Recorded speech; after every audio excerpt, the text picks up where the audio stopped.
Ubwo subiza ku kitabi n'uyu ubrosa akava amaraso mu menyo.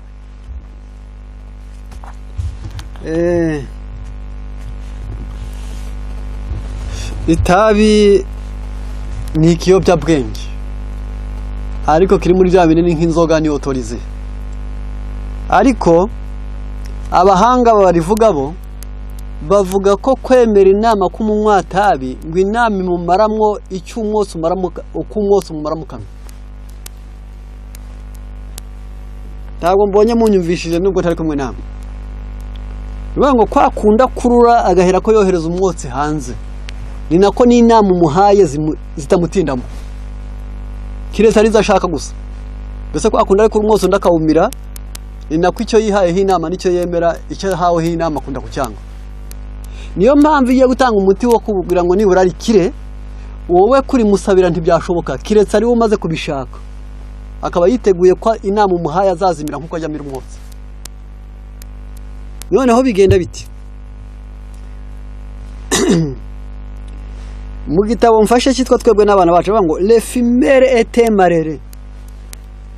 Umuntu munywa tabi aba yaragushirishana. Il fume non pas pour éprouver de plaisir que pour échapper à la souffrance causée par le fait qu'il n'a pas fumé depuis quelques heures.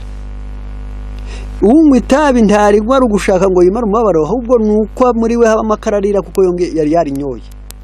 Il est la victime d'une intoxication. Ubuvunderi yanyoye baba bwaramuroze. Et toutes les excuses qu'il invoque pour se justifier ne parviennent qu'à atténuer très légèrement l'acuité de son drame personnel. Inzitwazo atangaza kunanirwa kurireka zituma akaga kitabi karushaho kuba kenshi. Noneho rero usabira inama bango petwari seribere umuntu akwirokora itabi. Baravuze ngo c'est possible mais ce n'est pas facile. Birashoboka ariko si cyoroshye. Kubera iki?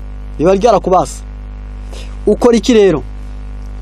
Unywa amazi ashyushye ubyutse akamuriyemo indimu, ukimara kuva mu buriri bakaba yaguteguriye igice cya litiro cy'amazi ashyushye ku rugero, ugakamuriramo indimu ugashyira mu biko bibiri by'ubuki ukanywa. Iyi minsi 10 ukazayikunguta.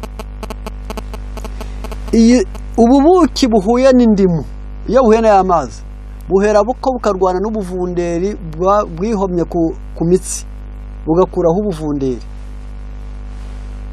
Ubuki muri B ya mbere na B ya cyenda bugatuma ubushake bwa wa wundi buhembuka, wakana nawe agashobora kwiyobora.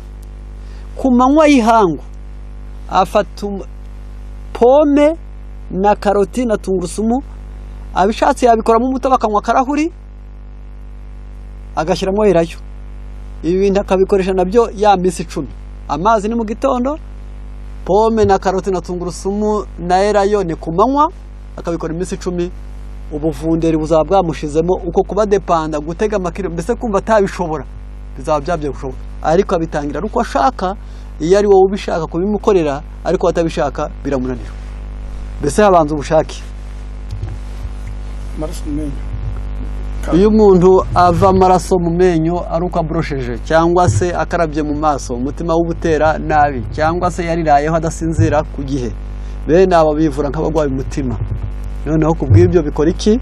Afata indimu, onyo, erayo, akabihuza n'akayiko k'ubuki, akagiye salade yenda kujya ku manywa, akabikora kane mu cyumweru, akabikora ukwezi, umutima ugatera neza, amaraso ntiyongera kuza mu menyo.